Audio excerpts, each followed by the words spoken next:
Hi everyone, my name is Shweta and I am a certified linguist from the University of Cambridge and an English teacher at the English School of London. Welcome back, guys, for another interesting lesson today.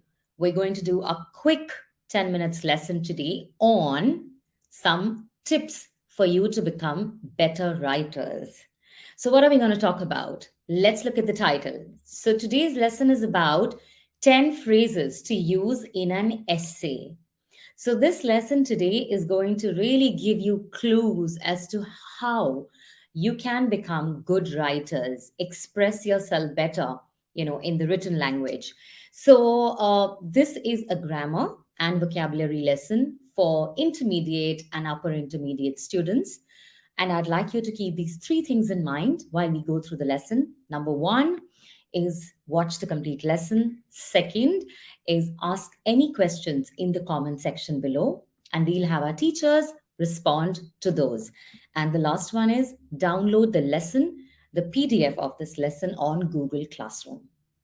All right, so are you all geared up? Okay. Let's move ahead and look at the first phrase. It is a well known fact that. So, this phrase is actually used when you want to state something which is interesting, or it is a well researched fact, or you want to put the statistics out there in your essay. Then you say, it is a well known fact that. For example, you may want to say, it is a well known fact that Delhi is the most polluted city in the world, or it is one of the most polluted cities in the world, right? So, putting out facts or stating something, you can use this phrase.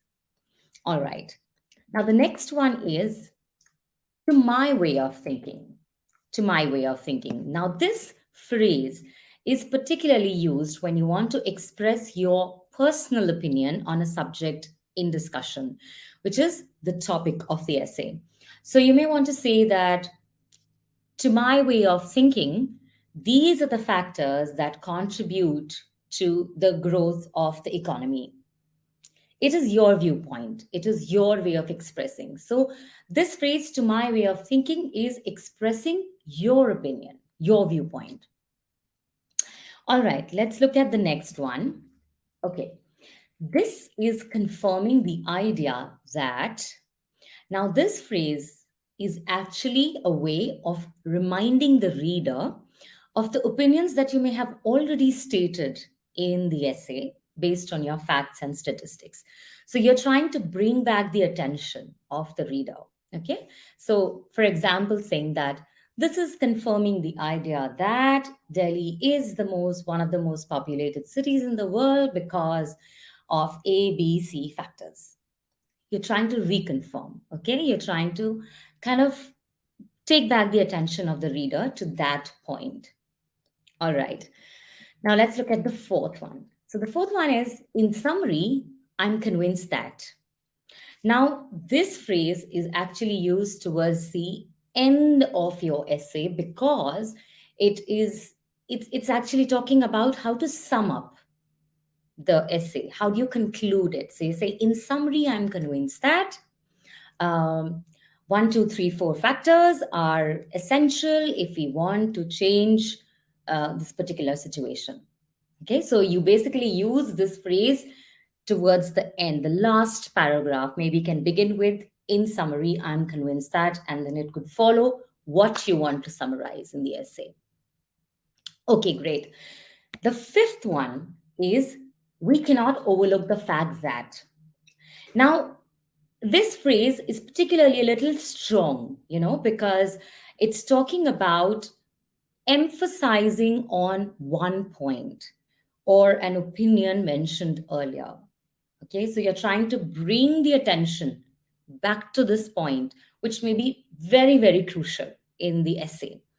So, say for example, if you were talking about the same point about pollution, say for example, and we say we cannot overlook the fact that in the last couple of years, the number of private vehicles has risen from so and that is why it has contributed or aggravated the pollution levels. So you are trying to emphasize, stress upon a point by using this phrase in your writing. Great. Let's go to the next one. So, this is to illustrate, a very nice, simple, and beautiful way of giving examples. That's why you use this phrase. So, rather than saying, for example, which is very, very boring, very mundane, you say to illustrate. So, you can say to illustrate a few. There are A, there are B, there's C, there's D. You're giving examples of all kinds.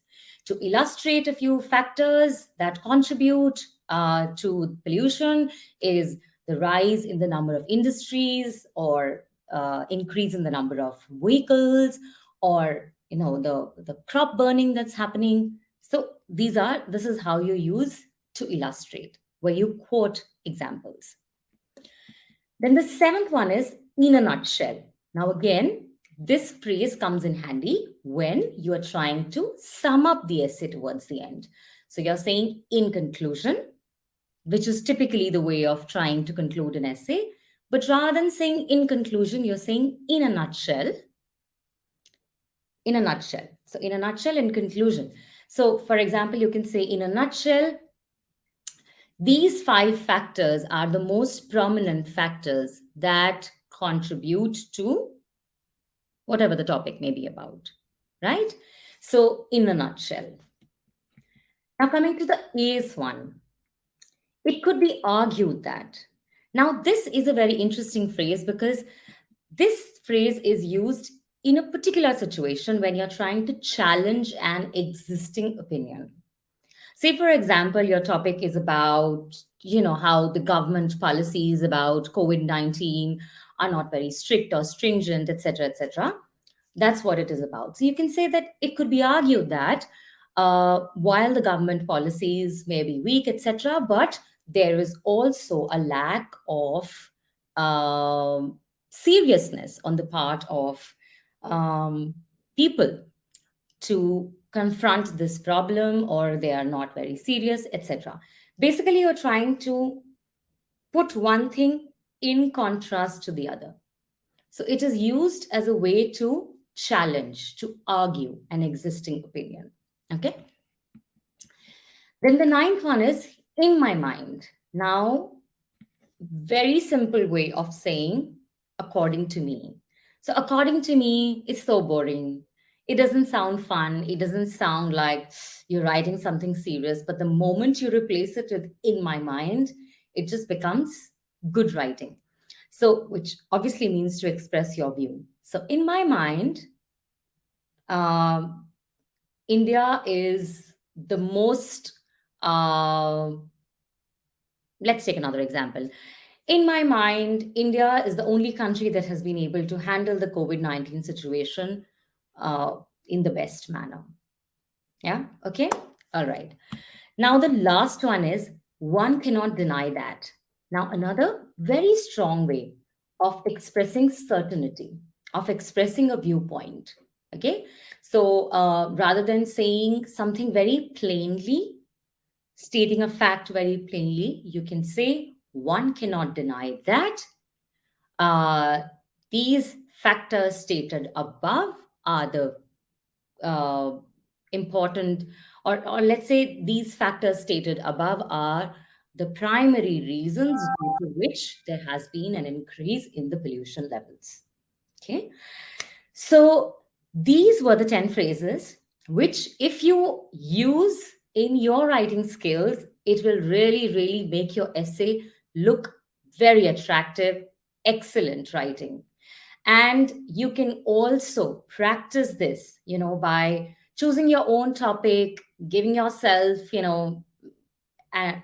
some kind of a discussion that you can write something about, and use these phrases to talk about anything that may be in your mind. So do use these. You can also recommend it to your friends who may be looking for some good tips for writing, and have a great writing session. So, if you've liked this lesson today and you've benefited out of it, please do mention in the comment section below. Or if you have any questions regarding this lesson, do send out your questions in the comments. And Most importantly, if you liked this lesson today, do go to the YouTube channel and subscribe to it. And log on to the englishschooloflondon.com, fill in this form to be able to speak English like a film star. So, thank you so much, guys, again for your time. And I hope you really, really learned something amazing in the future as well. I'm going to come up with another interesting lesson. Till then, bye bye.